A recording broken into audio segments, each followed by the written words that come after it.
Hello, everybody, and welcome to Hypotheticals and new intro, missed shots, and that's exactly what you expect to see here on Hypotheticals. Hi, my name is Jez. I am the voice of the Coburg Giants and basketball fanatic. Thom, my hot take machine friend, how are you going? Very well, mate. Very excited for today's episode. New intro, same shot. That's how I want to be remembered. But look, we've lit the hypotheticals beam. I'm ready to kick on. Well, before we get into our segments, I just want to shout out today. First of all, people that didn't know, you did the music for that. So that guitar solo, you absolutely face melting the audience with that one. Yep. I'd like to say one take. It wasn't. It was about 1,000. And I would say that, Giannis free throw attempts, that was what we were looking at, that volume of takes to try and get the final solo down. And thank you to Allegra, my sister, for doing the animation. Absolutely crushed that one. Well, Thom, we got to jump into our first segment here. We got to get a heat check on what's happening in the league. So it's time to jump into our first segment. Heat check.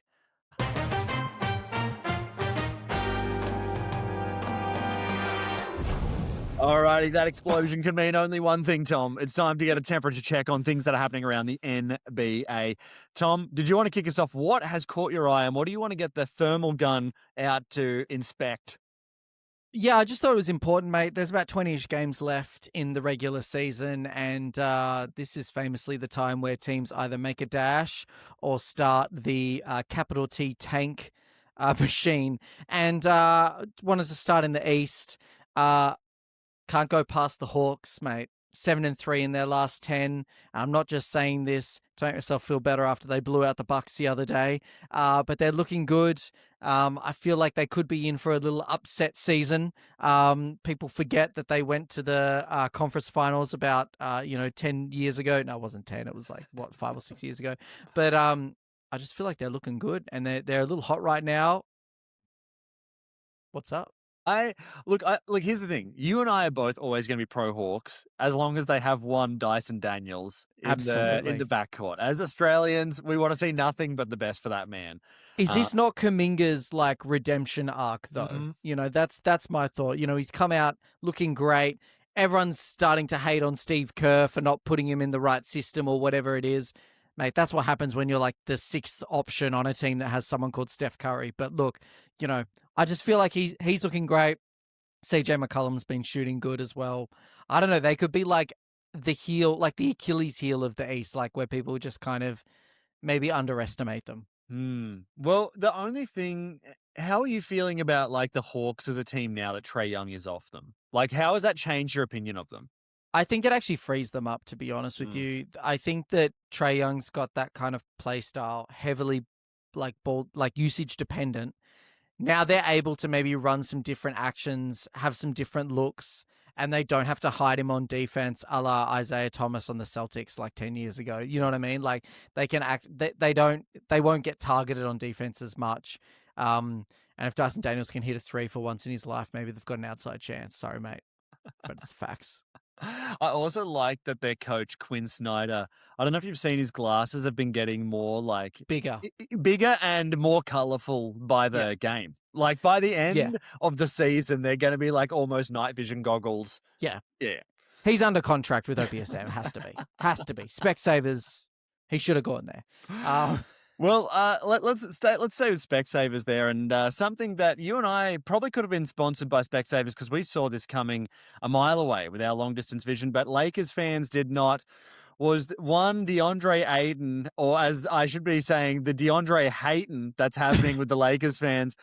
I sent you a meme in the week. The Lakers fans have officially turned, and it's getting ugly. How are you feeling about what was perhaps the easiest layup of a take of the season? Finally, that prophecy finally fulfilling itself.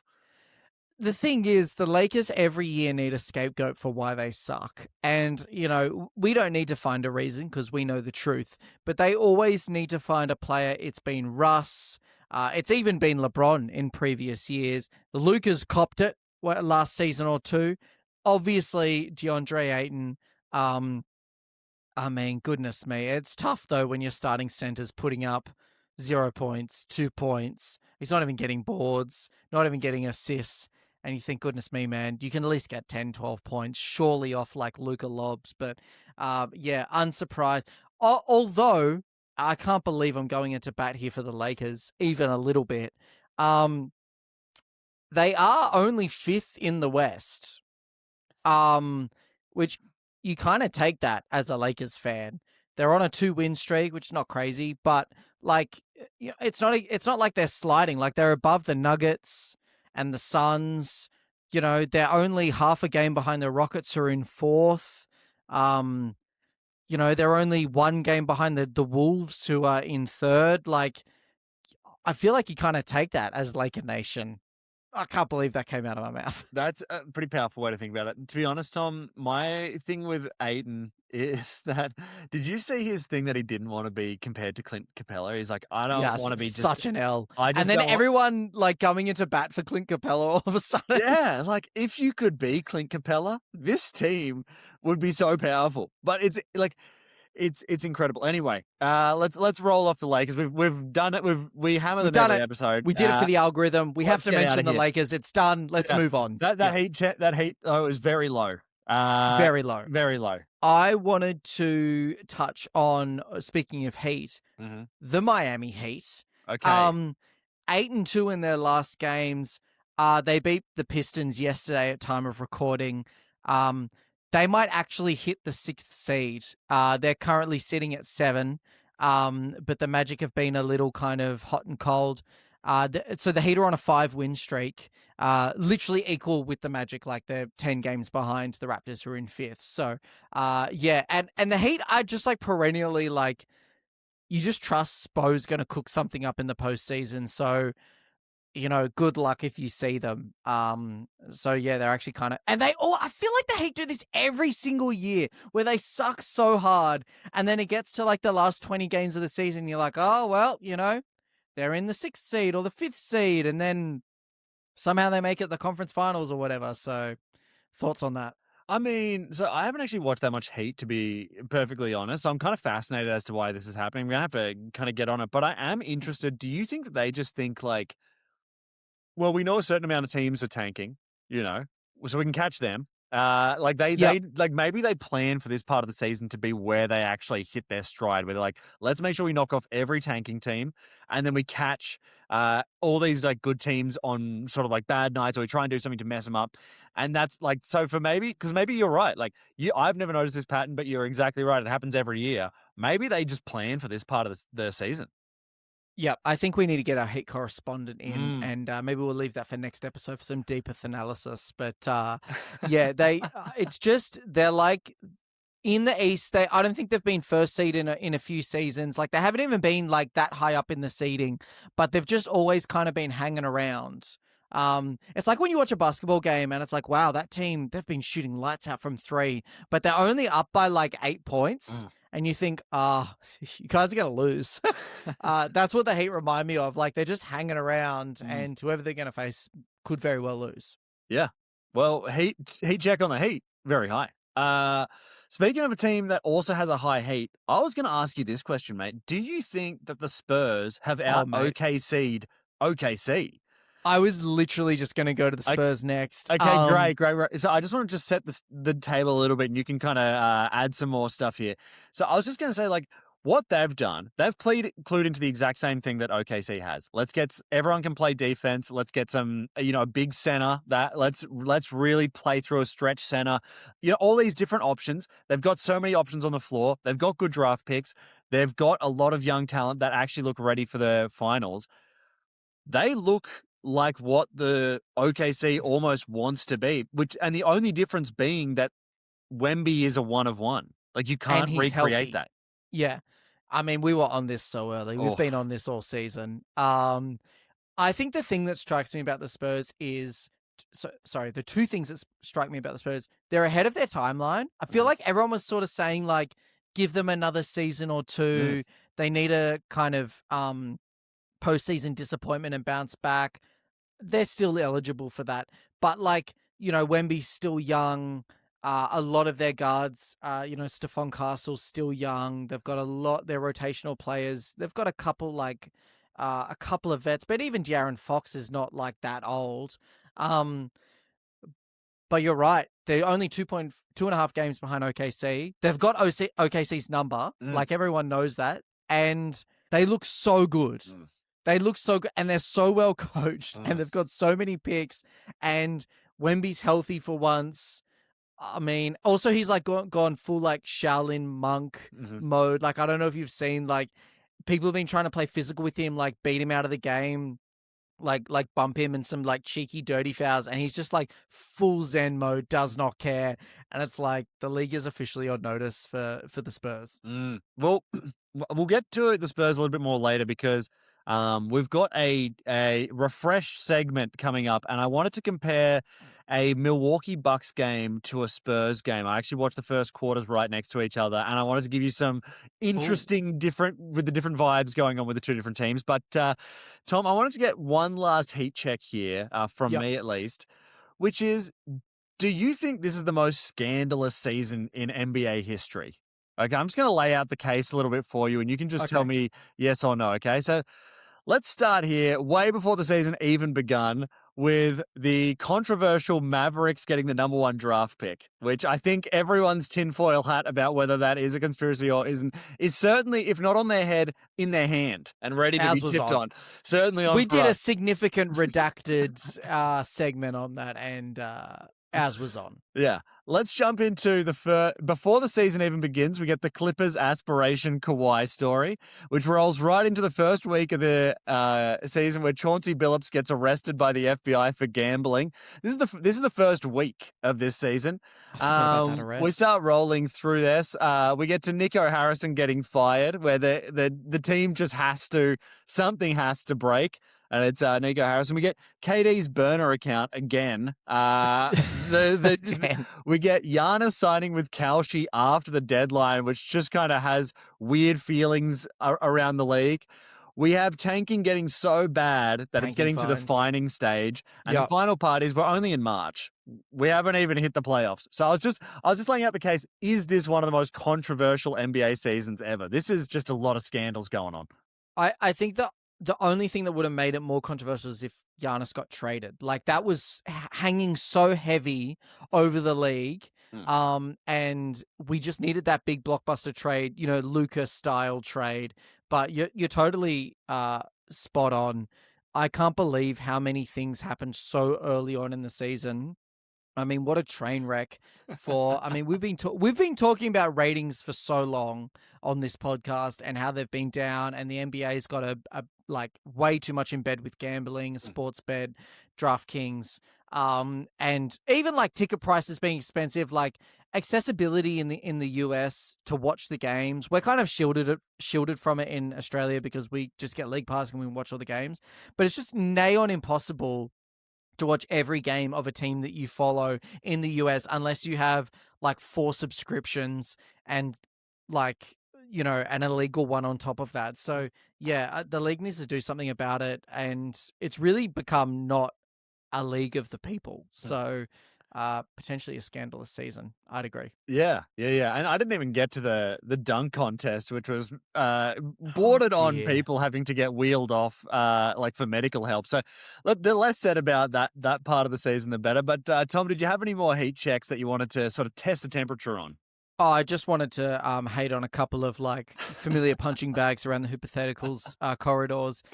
Pacers, 9 in a row losing streak. You love to see it. And then the Bulls, we were really not on this. I think we were kind of hot on the Bulls early in the season. They're 1 game behind the Bucks, which really says something. Currently at a 406, so 26-38, 2-8 in their last 10. Currently sitting at 12th. It's just rough if you're a Bulls fan, especially since they're basically all guards and traded everything away for what appears to be peanuts. So those teams are obviously quite cold. That's it. They need to be pulled out and left on the kitchen counter to defrost a little bit because they're certainly not going to be cooked well today. Thom, I think with that said, let's get hot ourselves in our segment that's not unlike First Take. Let's jump into Worst Fake.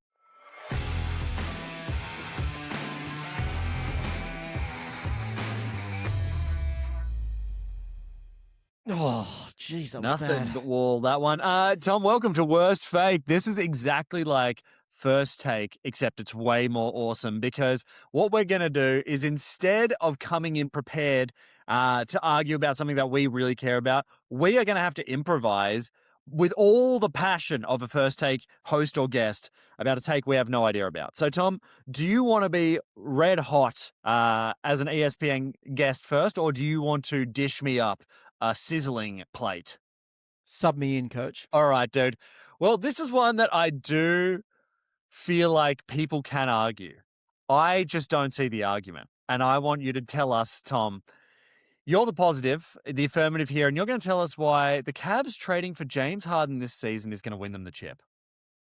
Mate, he's still operating at a high level. It's as simple as that.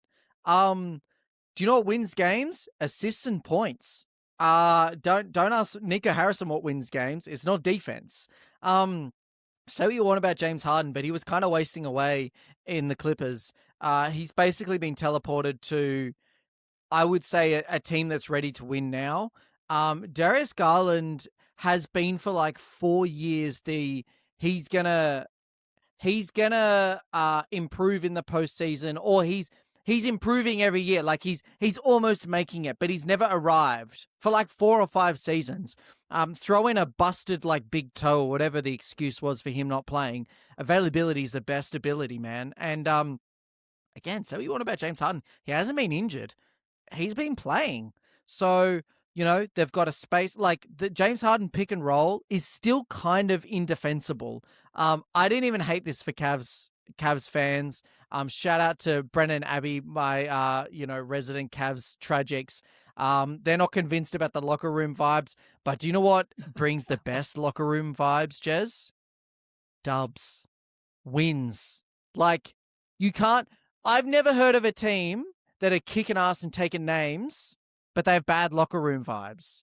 Like, seriously. So if they're winning, and I'll just a quick little heat check as well. Yeah. On the Cavs, they were struggling at the start. Again, they were struggling at the start of the season. We were sort of saying like, hey, they were the first seed last year. Where are they at? They were sort of sitting that 7, 8, 9 position.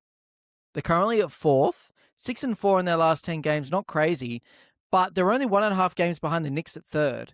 Like I was literally talking to a mate the other. Sorry, you really set me off on this, mate. Oh, that's good. I was talking to a mate the other day, and he was like, "Oh, who's in the East? Who's even like, they've got the Pistons, the Celtics. Oh, maybe the Knicks. Dude, the Cavs, like." They're due a deep run. Only, 1.5 games behind the Knicks. They're kind of just sitting cute in the 4th seed there. Like, I think that James Harden, this is his time. This is his time to go. Wow. Well, we'll see. I mean, look, I appreciate that take. And how do you feel about like their chances to make it out of the East? Like, to be for real.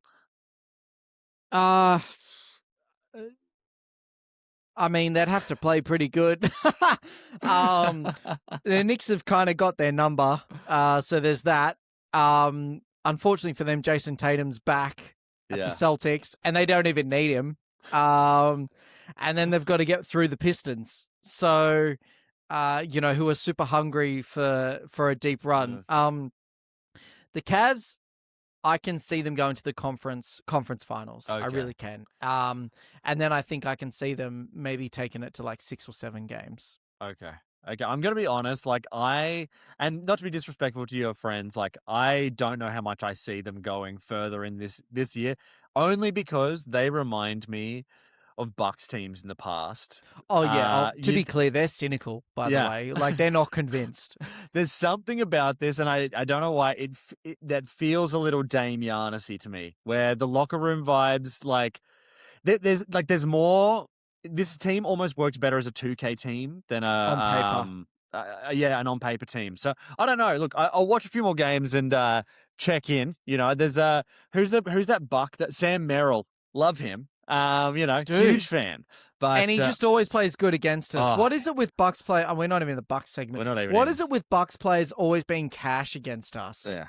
There's a real anger there with a lot of former Bucks players that get traded. It's always 3-point shooters too. Mm-hmm. Like I've never seen a Bucks previous forward like give us work. Ugh. It's always a shooter, and we always leave him open. I need to settle down. Okay. All right.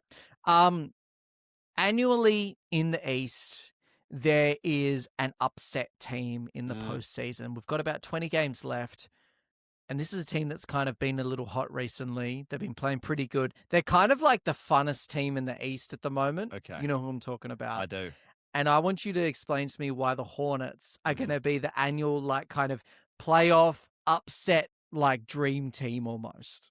Okay. So the Hornets, as a Bucks, I just want to preface this by saying, as a Bucks fan, it's horrible to see what's happening with the Hornets because they're playing so well, and it's keeping us in the 11 seed out of the play-in. So this has been hard for me to watch, but I've had to accept that they're actually really good.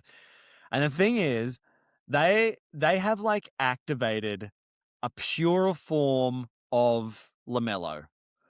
It's like this is usually Lamelo feels like a my player character who's out here just trying to get stats.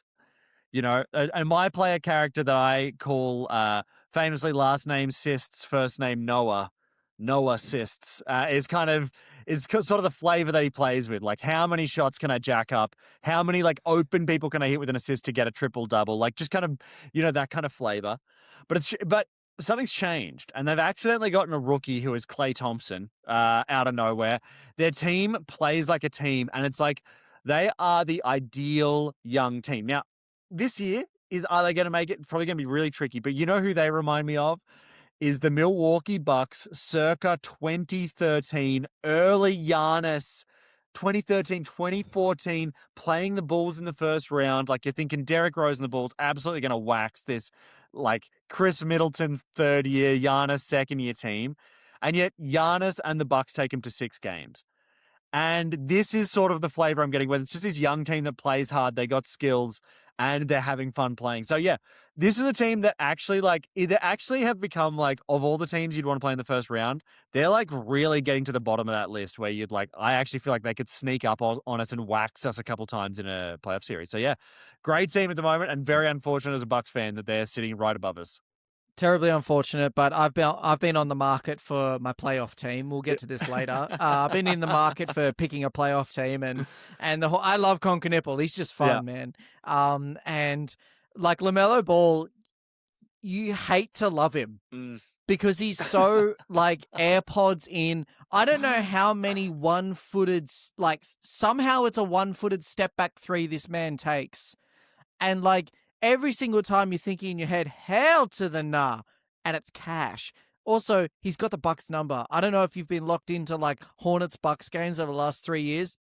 This dude always manages to put 8 3-pointers on us and just blow us out. And I don't know what it is. So, yeah, that was a good one. Yeah, and just staying on that, like I think that his highest score is against the Bucks. I remember he definitely said it against the Bucks at one point.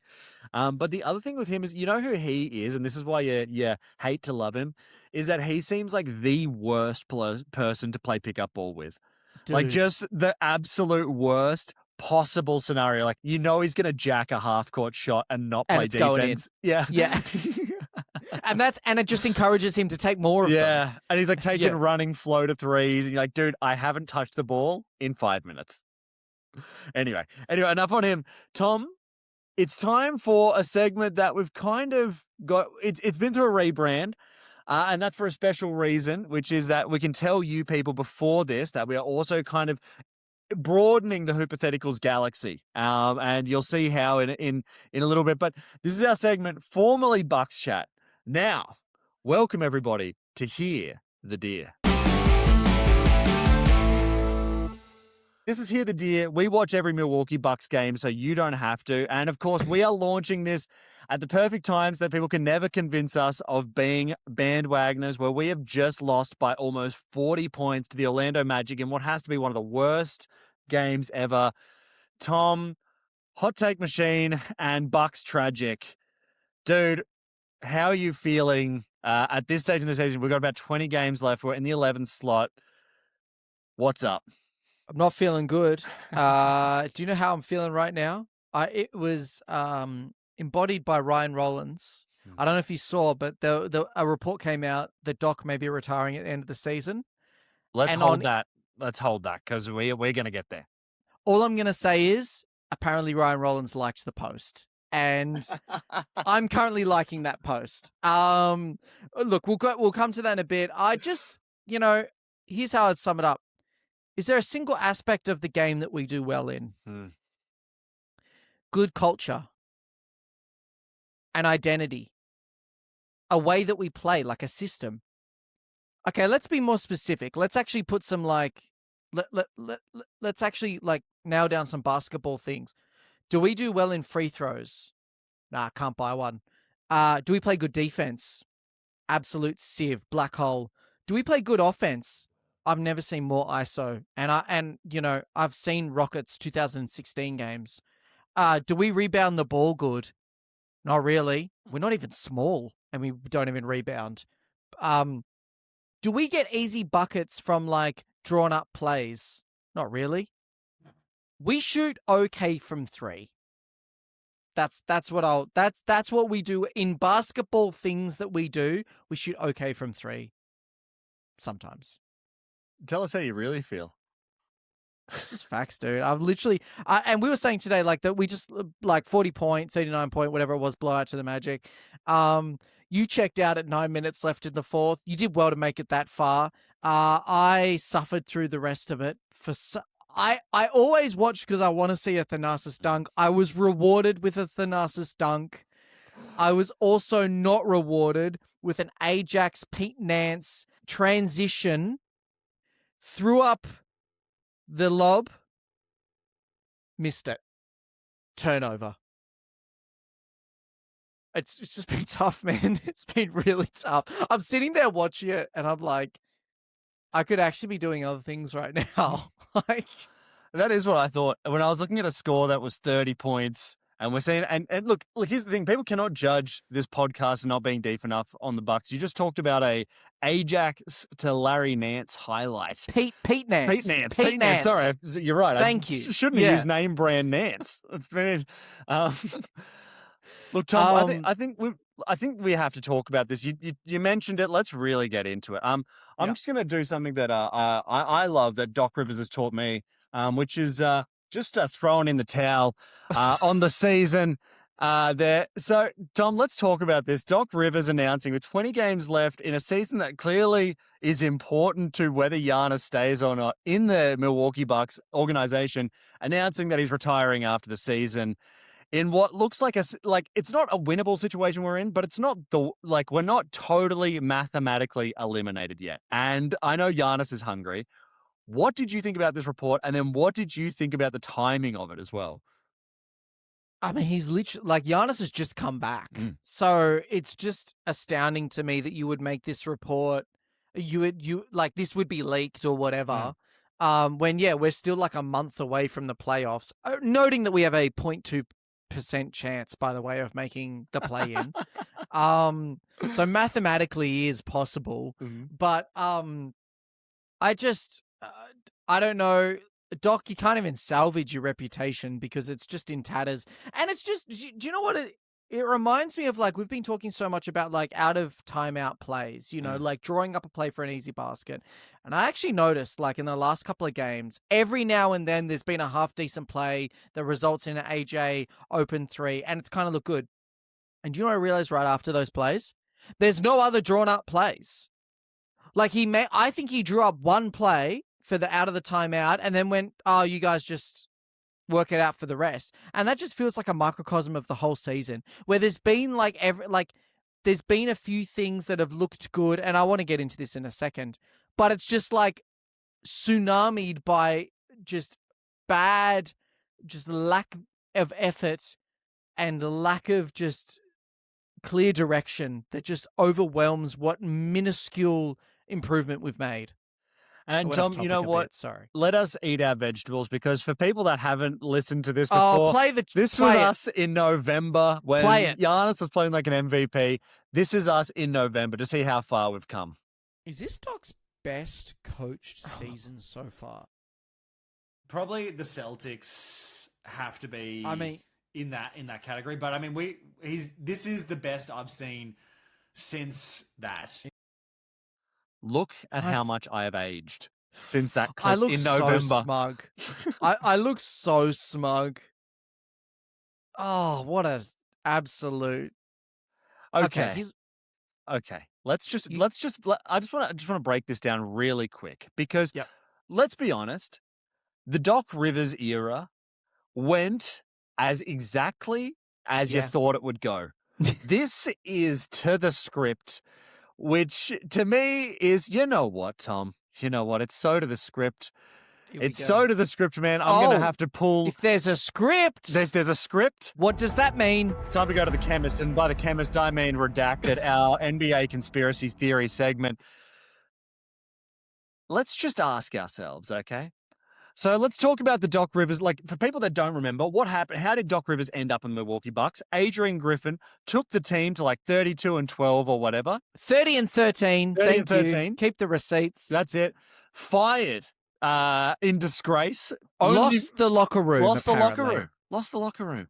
On wins. That's what he got fired for, was losing the locker room. Not games. The locker room. No, and that's it. Let's now transfer to one Glenn Doc Rivers hired in that season. We've got Dame, we've got Chris Middleton, got Brook Lopez, got Giannis Antetokounmpo. That team smashed in the first round. Unceremoniously removed in the first round. Okay. This is what has happened to Doc Rivers every single place he's gone. And you got to ask yourself, is the league trying to tear down teams using Doc Rivers? Is really the conspiracy I'm going to. Did they want to move Giannis to a bigger market? And did they bring in Doc Rivers, a name brand, but hasn't had success since 2008? Did they bring him in to try and get Giannis out? Because I'm telling you what, even though Doc is leaving, is he going to be the only person walking out the Milwaukee Bucks front door is my question. And he certainly helped. If we were doing a Giannis trade tracker, Doc Rivers has definitely helped us move that to the Giannis trade side a lot more. So anyway, Tom, tell me your thoughts, man. We've had Giannis trade rumors every year basically since the chip, but this is the first year they seem legit. And look, I'm not even on the Adrian Griffin like bandwagon. Like, we were winning games only just that we should be winning with ease. This goes back to the Bud firing really, which was just, again, unceremonious and off the back of a chip, which again, like, we kind of won in spite of him. I get that. But still, he had a system at least, something we haven't had for like 3 seasons now. Yeah, I'm putting the hat on this one, mate. Doc Rivers has just left in his wake, team after team. But I will say there's a flicker of hope because basically every team he's left, they've kind of rebounded with a better hire, I feel. So I'm kind of like seeing this, like maybe we can still. But mate, look, sorry, here's what's happened with this season, right? And I alluded to this before. For every good, there's been like 2 things that have ruined it, right? So, one thing Bud never did was like change the lineup. Like, he was so like set on, these are my starters, this is my bench, I'm not changing it all. And we thought, like, we were saying for years, like, you know, he never touches the younger guy. Like, no one ever gets a look if you're a younger rotational player, and it's really killing our depth. Doc's been doing multiple lineups in the last kind of couple of weeks. He's played big. We've had some really deep rotations. But what's bad about this? There's absolutely no chemistry or apparent strategy, rhyme, or reason to these different lineups. No specific plays drawn up for different players. We've got Paul Usman Jeng out on the perimeter, tween with 5 seconds left on the shot clock because he just got chucked the ball. Like, right, next one. Good. Giannis is back. Oh my goodness, how good is that? Our MVP is back. Bad. We look worse with him somehow. Like, it's like Doc doesn't know how to use him. Right. Good. Ryan Rollins, most improved candidate, has actually had a crazy good season. Bad. We're using him like he's prime Harden. Like, his usage is expecting him to play like a prime James Harden and expecting him to play like that with floaters, threes, off ball. Like, the dude's like 22. Good.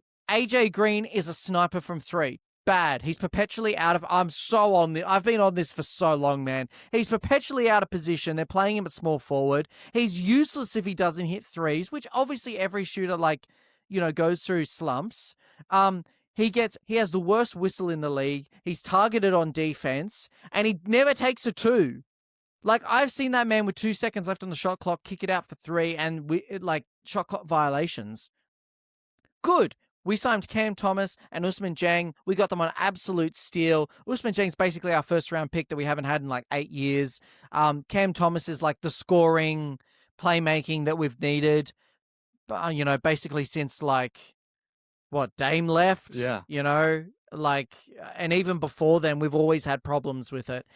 Coming off the bench, I'm thinking back to kind of the George Hill years. Yeah, I was going to say George Hill, Pat Connaughton. Yeah, Pat Connaughton. Bad. Doc is determined to not play to either of those players' strengths, not draw them up plays, and force them to make... It's almost like he makes them look bad, man. Like, Cam Thomas, I get that he's not going to be a great assist machine, but the way that he is playing Cam Thomas, limited minutes, he's putting him on with, not great players, that don't give him many options or passing options. It makes him look worse than what he is. And again, Usman Jang, I mean, this man, he's not giving him any looks, that he's not coaching him at all. Look, okay, just to stay on this just quickly, the coaching has been all season. It has actually been bad. We were lucky at the start that Giannis was truly playing out of his mind. It was truly in a Shaq season where he was like, I'm just going to be Shaq and this team's just going to be carried by me. But even Giannis is his spirit's a little broken at the moment, so it's not Did quite... you see that technical foul against the Hawks throwing the ball? Oh, so I wanted to talk a little bit. Let's break down. So the other day, I wanted to kind of break down the Bucks, which have locker room chemistry that looks horrific. The vibes look so bad there. And a team that has excellent chemistry, which is the Spurs. The vibes in San Antonio are incredible. And I was like, they both are teams that are functionally not too dissimilar, right? They function around a large person, Giannis and Wemby, that acts as the hub. Giannis and Wemby are both sort of the first option for both their teams. And then they're built around that, sort of scoring players. That's basically, and that's kind of the teams that's the general vibe. And I was like, what's different about these two teams? Why are the Spurs, with that same sort of setup, doing so well, and why are the Bucks not? And here's the reason, dude. I don't know if it's the age. I don't know if it's the situation that Giannis finds himself in.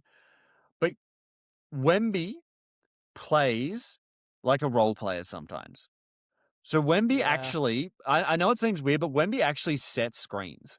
He really sets screens. And that opens him up all the time. Yeah. It always opens him up. And if he doesn't get the ball, he's okay with it. He'll set a screen and roll, and that'll end up being a layup for one of his teammates, and he's okay with it. Wes Matthews was saying this on the broadcast the other day. Giannis off ball is actually the most dominant Giannis. Yeah, because when he's slashing it's an instant dunk, and because you can't do anything about him off ball. Yeah, and you see it you see it sometimes in games where someone else will have the ball. The defense will forget about him for 1 second. He'll cut and it's open, and it's a dunk. And it's over. It's over. But the problem is, what I noticed between Wemby and Giannis, the big difference, and again, I don't know if this is the situation. I don't know what's up. Giannis, if the shot clock gets to 12 seconds, he is furious if the ball hasn't ended up in his hands. He's everything that he's doing is looking to get the ball. That is not everything that Wemby is doing. And we were talking about Jericho Sims a little bit, who is, for people that haven't been locked onto the Bucks, the sort of backup center for the Bucks. And he never really looks for the ball. He's starting to look for it a little bit more now, but it's not natural to him. And I feel like if Giannis was 10% more Jericho Sims and Jericho Sims was 10% more Giannis, our team would be 40% better. Anyway, that's my thoughts, mate. I just think back to the Drew Giannis pick and roll, even the Chris Giannis pick and roll. That was you could not defend that back in the day, because it's either a Chris midi pull up or it's a Giannis lob, and it's done. We don't run, and KPJ has been injured, sure, but we don't run Giannis in the pick and roll. We just give the ball to Giannis, and. Okay, just final thing on the Bucks for me, man. How close do you think they are to a Giannis trade? Do you think it depends on the coach, or do you think he's gone? Part of me actually thinks if Doc goes, he might actually stay. It might be enough, but I always had in my head that Doc was a Giannis hiring. But I'm really confused. I'm just in this like state, this purgatory sort of state, because I thought Giannis was gone. Trade deadline, I'm like, yeah, I'd sort of resign my fate. Like, this is it. We're going into kind of the dark years now. And then he stayed. And I thought, oh, well, he's injured. They're not going to bring him back for the last 25 games. Like, just rest him and then trade him in the offseason. And now he's back and playing. And so I'm like, is he actually going to stay? I'm leaning, if we're on the Giannis trade, like, tracker, trademarked, I actually think he might be ticked over to the staying at the moment. And if Doc goes, he might even stay a bit more. Look, say what you want. We've made some pretty good signings, as good as we possibly could. So Horst is doing his best. Yeah. Well, what do you think? Dude, I think based on everything that he said, I think he wanted to get traded. Just the trade never materialized. Like, I don't know. I was watching it and I'm like, this would be a great opportunity now that he's out of contention for first team All-NBA, out of contention for MVP. Like, his stats don't really matter this season. I was like, it'd be interesting to see if he just like went into full triple-double mode and was like, you know what, I don't want to be the scorer. Let me just work out, like fit in with the chemistry of the team and try and be a bit more of a distributor.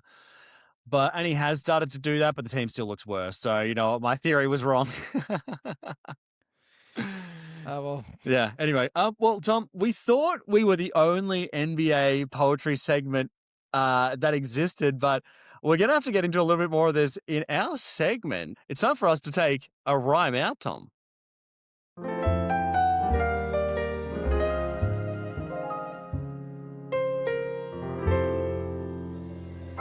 All right, everybody. Well, welcome to Rhyme Out. This is our NBA poetry segment, and it is going to have a Bucks-related one there for fans of Hear the Deer there. But, Thom, we have to mention something because you've come to this podcast with a startling discovery. Yeah, I wanted to make a shout out to the Rights to Ricky Sanchez podcast. I mean, this is deep cut that was brought to my attention, not respectfully, a deep cut. 76ers podcast that also featured what appeared to be kind of brief, sort of poetic interlude into one of their live events. We've long said that we hold the corner in NBA poetry. We may still hold the corner in NBA comedy poetry and recurring NBA poetry but look, we just wanted to shout out the Rights to Ricky Sanchez. If you guys want to come on and have a little bit of a poetry slam, you're welcome. Please reach out to us at hypotheticals@gmail.com. Thank you very much. And yeah, we'd love to to collab with you. But look, I just on the back of the Bucks chat, I may self-nominate my yes to go first on this little rhyme out. This is called In Memoriam of the Bucks postseason. This is feels like it's gonna be cathartic. Let's go. And sometimes you just need to get these feelings out. 10 years it's been of playoffs we've seen, but with about 20 games left, it's clear Doc is spent. We've had ups and downs, won a chip and exited in the first round. Every year I've had hope, but this year, nope. I'm not calling it early, it's just simple maths. For us to make play-in, it's a 0.2% chance. It's not much. So I'll remember the good times, Drew steals, Giannis blocks, Chris dimes, sweeping the Heat, and that net series we almost lost. No, that didn't rhyme. Bugger. It was all right. Even the Bledsoe years, George Hill, Pat C, and Tony Snell, Ersan and Brogdon, we had enough vibes to even sell. I'm still watching every game. Usman and Ryan are nice. You know I'm ride or die. It's Hear the Deer, Bucks in 6 till I die. Lovely. And I say that with a bit of a tear in my eye. Me too. Because I think it's 9 years technically, but basically a decade of making the playoffs. It looks like this will be the last, or the first one rather, that we haven't made in that amount of time. So RIP Bucks postseason since that fateful Yeah, it might have been that 15, 16. Oh no, I think there was a gap there. But yeah, it's been a while. It's been a while, and just the highlights of a Malcolm Brogdon, a Tony Snell, an Ersan Ilyasova really bringing back some golden days. But this is the thing, man. We went to the first seed with like Sterling Brown in rotation. You know what I mean? Like people forget that. And Eric Bledsoe, you know, who was kind of a third-rate sort of point guard even back then. Like, if we're being honest. And we just had, I'm thinking of the Robin Lopez years, you know, like we had Jeff Teague. Oh, there were vibes, man. Bring back some vibes. Yeah. Oh, mate. Well, great to bring some positive vibes to Milwaukee Bucks because it has been quite dire. And today especially felt like it actually a very low moment in the Milwaukee Bucks where it genuinely felt like we were a tanking team that was just getting laid waste to by a middling team. And we've lost to the Wizards like twice this year, so that's saying something. Yeah. All right. Well, I've gone for a shorter poem here, Tom. Not Bucks related. This one is just something I've noticed and I feel like isn't really getting addressed enough. Very specific about one player. Yeah, it's just kind of 2 stanzas here, so thank you very much. Chet Holmgren, Abraham Slinkin, facial hair so Amish, it'll leave you thinking. Does this guy know that a mustache he can grow? And that would be so people knows he knows about electrical flow. He's just got an uncommon beard and it feels very Amish. And I feel like no one's even sort of addressing it. Like I've never really seen it outside of the Amish community. Just kind of wanted to get a bit of an update on where that's come from. Who's I don't know if Locked on Thunder podcast, if that even exists. I don't know if they've done a little survey on the facial hair of Chet or really the rest of the team. I know SGA's got some questionable sort of patches almost. Not known for a strong facial hair, that team. Probably low. If I was to heat check their facial hair, first team worst facial hair. That's an old segment. First team worst facial hair. I'm going probably the OKC starters. And look, I understand. I'm throwing stones in a glass house. I can't grow facial hair, but I'm here to say, as someone who also can't, stay away from that look, dude. It looks unconscionable. All right, Tom. Well, it's time to go to something that we love to go to. It's our most common segment, and that is, of course, Agent Cody Bank. Finally! Had to hit it with the please. And welcome to Agent Cody Bank. For people that are not watching that, we'll probably delete the video on that one. But for those that were watching the video, I wish we had an instant replay, man. I wish we had instant replay. I would have used it right there. I highly recommend go checking that video on Spotify or YouTube to watch Tom absolutely cash a 3 and then absolutely airball with the worst of them, another one over the shoulder. But Tom, welcome to Agent Cody Bank. This is where you're going to get 45 seconds to represent someone in the NBA. And Tom, I think since I feel like you've been going first this time, so let's keep you there today. All right. I'm going to get you to represent this person. Look, talked a lot about him in this podcast, but I think it's important that you represent him. And that is because they've obviously got a career change upcoming, and I'd love for you to represent one Glenn Doc Rivers. Oh, dear. I was going to send you. Yeah. It's the only one. You know what? Doc Rivers is actually a decent talking head on basketball. He's kind of like the coach version of Draymond, where you hate him on your team. He adds no value. But when you see him on the panel, like, I'm thinking like with Chuck and Ernie, Shaq, and Kenny, like you kind of like, he actually makes some good points. He clearly knows about basketball. He just doesn't know how to coach it. So I think that he deserves the bag, not with another team, but with safely away from basketball. If we can keep him a safe distance from coaching operations, I think it'd really add value to inside the NBA on TNT. Not that they're on TNT anymore. Sorry about that. Don't sue us. But yeah, I think that's where I can see Doc. I can see him adding some thoughtful kind of analysis. I could see him on Thanalysis, actually. No joke. A retrospective on Thanalysis, that would get some hits. It's always a good sign when you're suggesting people go on Thanalysis as their next career move. I think which we love, and we do love Thanalysis here on Hypotheticals. But look, We do. Look, I think you're going to give him to me as well because he's clearly at an inflection point here where it's like, do you throw in the towel completely? Do you disappear for a year? Like maybe build up a little bit of mystique. Does he get a podcast? Where's the next Doc River move? Does he want a Hypotheticals podcast? We can potentially work that out. If he's looking for an interview, a kind of retrospective, if he are looking for a defense. But Jez, I'm not going to let you get off that easy. Okay, great.